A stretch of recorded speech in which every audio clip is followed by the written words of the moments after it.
I'm the Lonely Necron, and welcome to my basement. So today, the Tyranids have decided that fighting the Necrons is not really to their benefit, so they have decided to look for other planets in the sector that might be more enjoyable or might have better things for them to play with.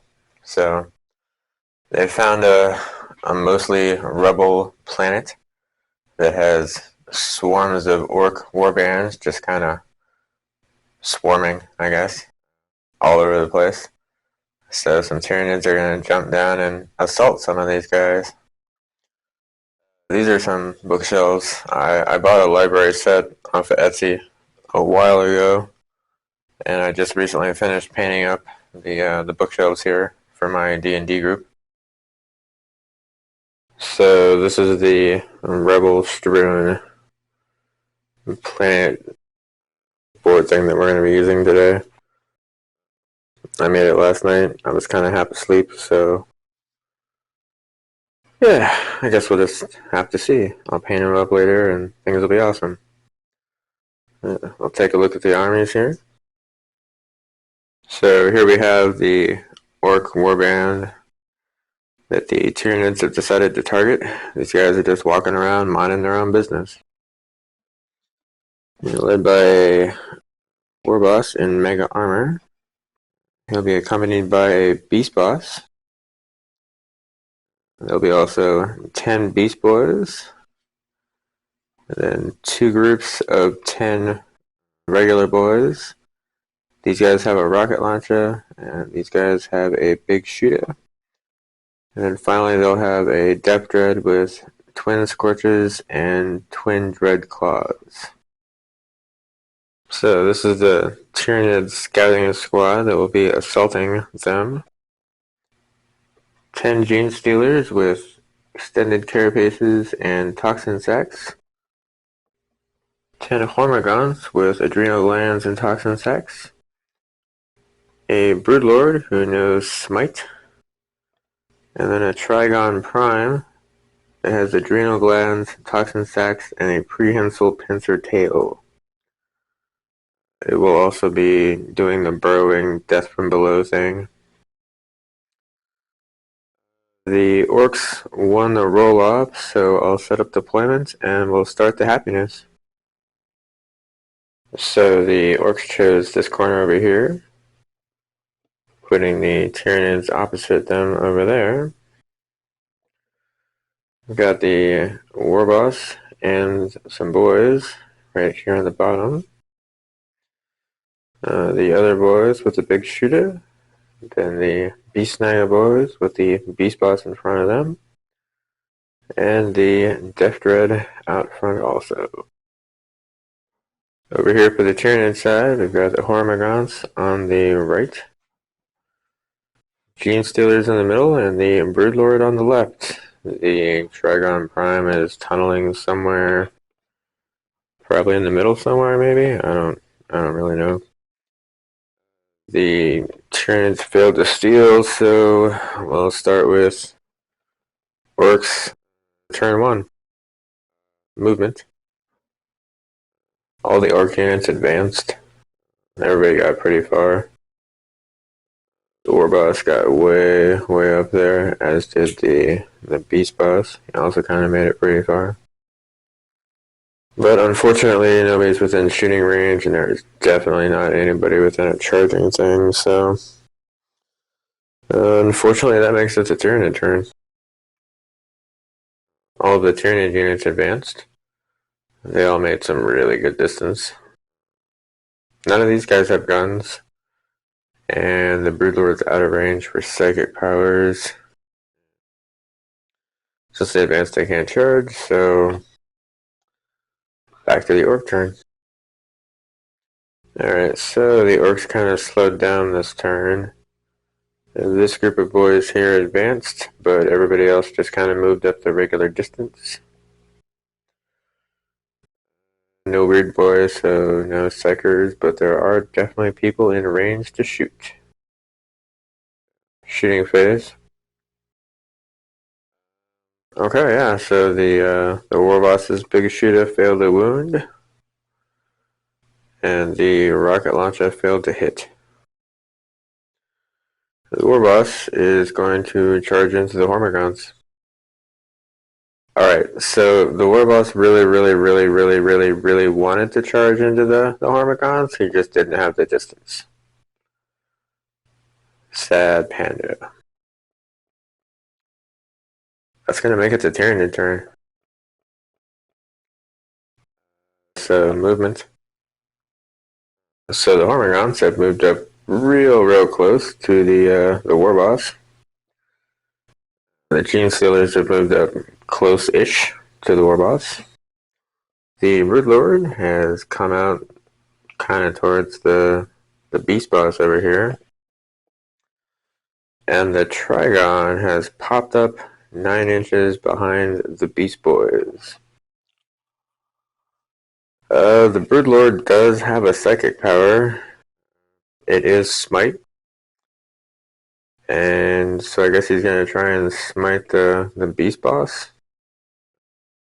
So the Broodlord successfully smote the Beast Boss for 3 damage. Well, shooting phase. I think the Trigon actually has a gun. Hold on, let me check his distance on that. So the Trigon does have this gun thing. So what does it say? Bioelectric pulse with containment spines? Either way, it killed 4 of the Beast Boys, so that was pretty weird. The charge phase. So the Trigon's going to charge into the Beast Boys. And these Hormigons are going to charge into the War Boss. So the Trigon made his charge. Didn't take any damage in Overwatch. And killed 2 of the Beast Snagga Boys. The Hormigons lost 1 in Overwatch. And then their Toxin Sacks actually killed the War Boss. So yeah, that was awesome. That'll make it the orc turn. Movement.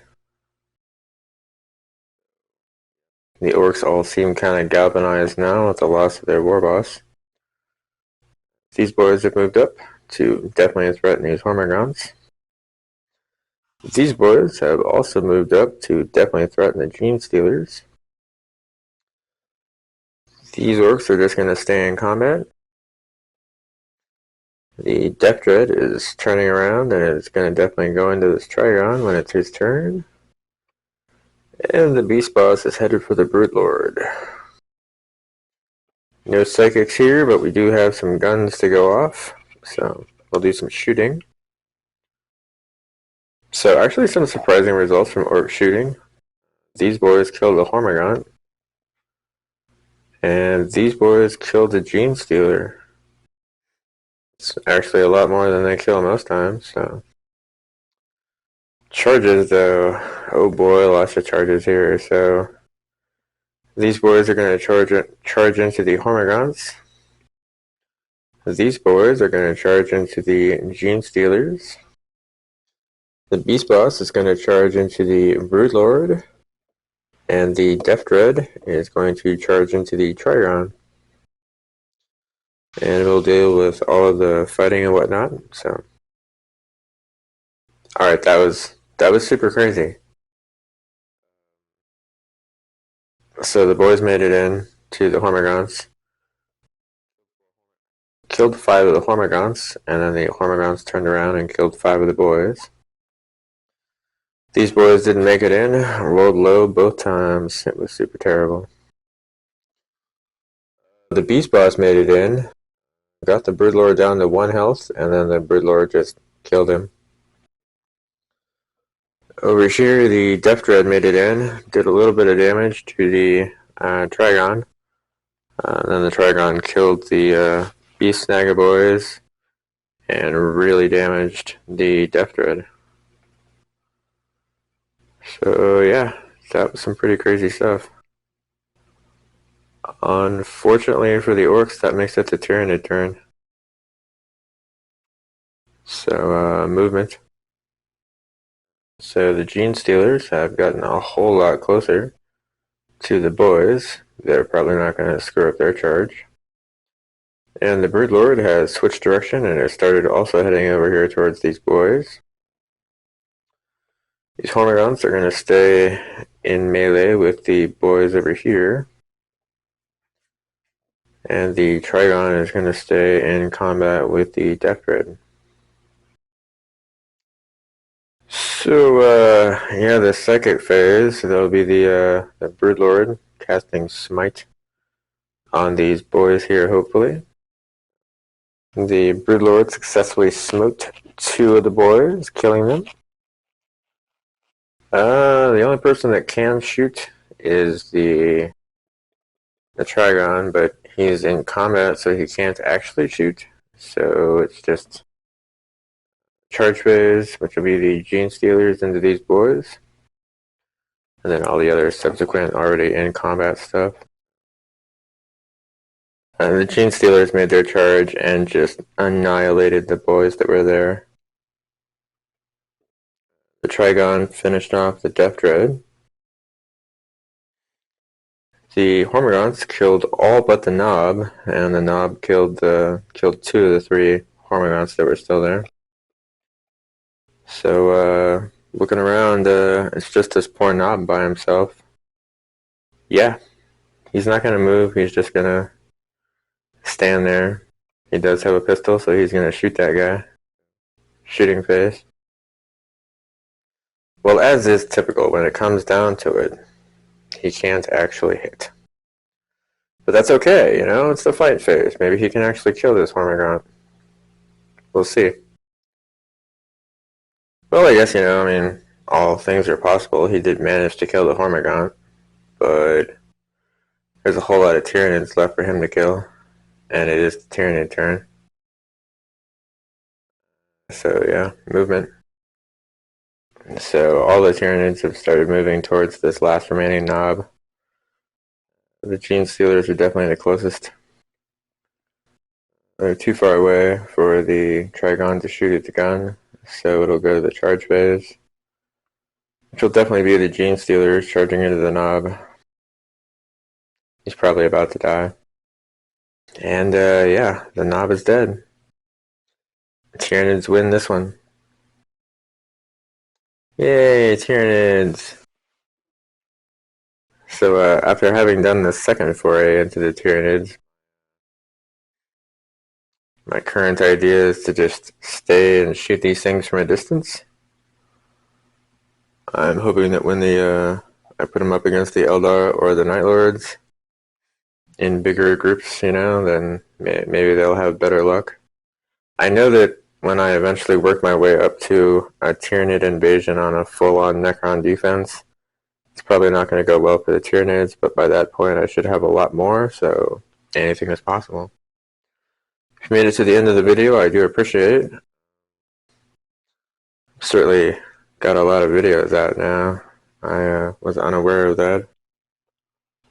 But yeah, if you've been with me throughout some or all or even the last couple of days of this process, I do appreciate it. It's been a fun experience so far, and I hope to keep on doing it for a lot of years to come. Have a good morning.